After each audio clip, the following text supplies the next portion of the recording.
In the show tonight, really amazing fighters, and the fights tonight have been just absolutely fantastic.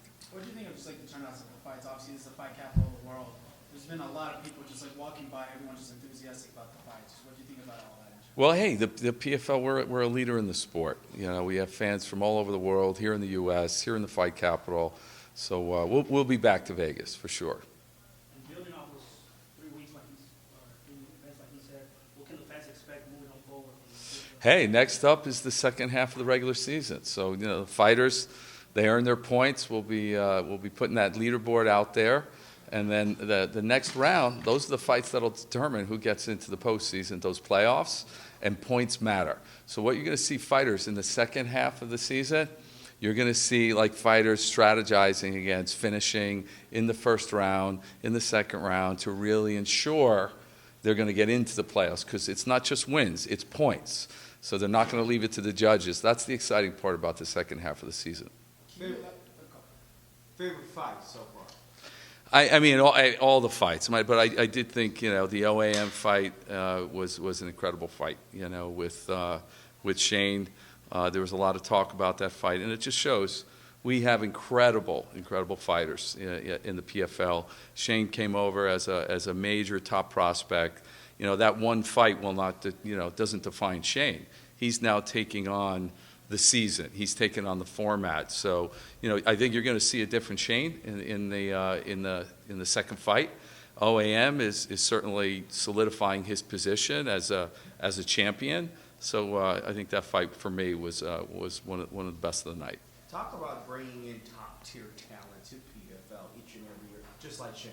Sure. Hey, well, we have a great team. I mean, Ray Sefo, our president of fighter operations, in identifying and signing and developing talent.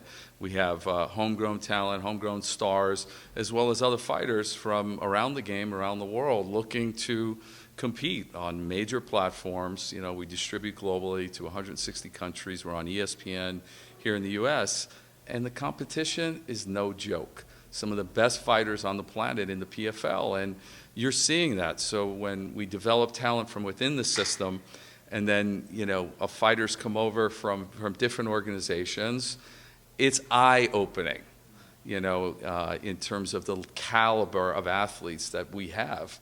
And then, the challenge of the format. It really is one of the toughest tests in MMA. Tell me about the outlook. You talk about how we're on ESPN+. What other things, what other aspirations does the PFL have? Well, globally, we're really focused on global expansion. So beyond what we're doing here in the U.S., we're really proud that this year we've launched 4 franchises. We at least announced 4.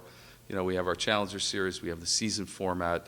We've announced, and we have big plans for pay-per-view in our Super Fights division.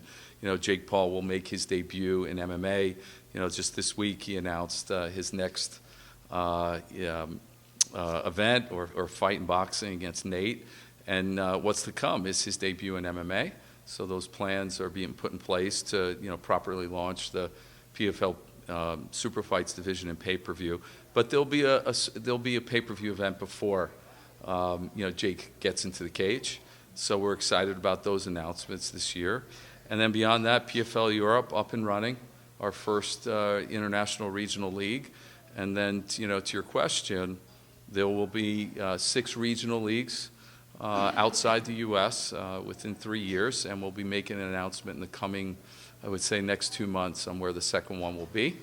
It's already put in place, and we'll launch that in 2024. Do you think playoffs with those 6 other leagues coming together as one for the ultimate? Yeah, really, the way we look at it is building regional leagues and opportunities for fighters to become champions in those leagues from those countries, and in-region competition. Then we'll have pan-regional competition among those international leagues. But those champions from PFL's international organizations will have now a pathway to PFL Global to compete against the likes of talent that's here in Vegas, our global on the global stage, and to become world champions. So that's the system we're creating in the sport to advance, to grow it, give fighters more opportunity, and against top competition on major platforms. To expand a little bit on that, obviously Olivier said, hey, can we get PFL to Canada? Stevie, hey, wouldn't mind going back to Europe. That's I mean, right. Talk a little bit about some of those things that might be in the works in the playoffs this year. Yeah, no, we haven't announced where we're going. I mean, the playoffs this year will be in the United States for sure. Internationally, for the championship, we're having conversations outside the U.S. and different opportunities. But as you see, our fighters, they fight not only for themselves in terms of furthering their careers, professionals, and becoming champions, but very much they're fighting for country. You know, they're representing their countries. We have 28 nations represented on the roster. And not only do they want to be champion, a world champion for themselves, but for their countries. And they're very passionate, like OAM. Bring the show to Montreal, or bring the show to Scotland, and you'll see us stage events in different parts of the countries. Not just our regional leagues, but we'll be taking the World Championship to different markets around the world. We'll be taking super fights, our pay-per-view division fights in different markets around the world. So more to come there. You mentioned the pay-per-view super division. I'd be remiss if I don't ask, is there any truth to talks that Jake Paul tried to make it a twofer and have Nate do the MMA debut? Yeah, we heard directly from Jake, absolutely. I mean, we had that conversation as a potential two-fight deal, and the focus, that made sense. Focus on boxing first. We'll see what happens after the fight. We'll see if Jake gets in the cage with Nate to potentially finish that score. But what I can tell you is, when Jake makes the debut in MMA next year, it'll be against a major talent, major opponent.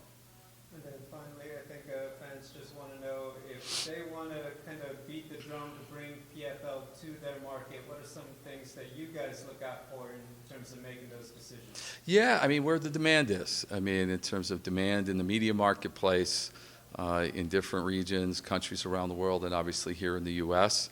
So we've definitely, we're an East Coast-based organization in New York City, but we're happy to be out here in Vegas. The second half, we're in Atlanta, this coming June. And then we'll see you in the playoffs. We're definitely going to take it to a new market in the playoffs. So, more to come on those details.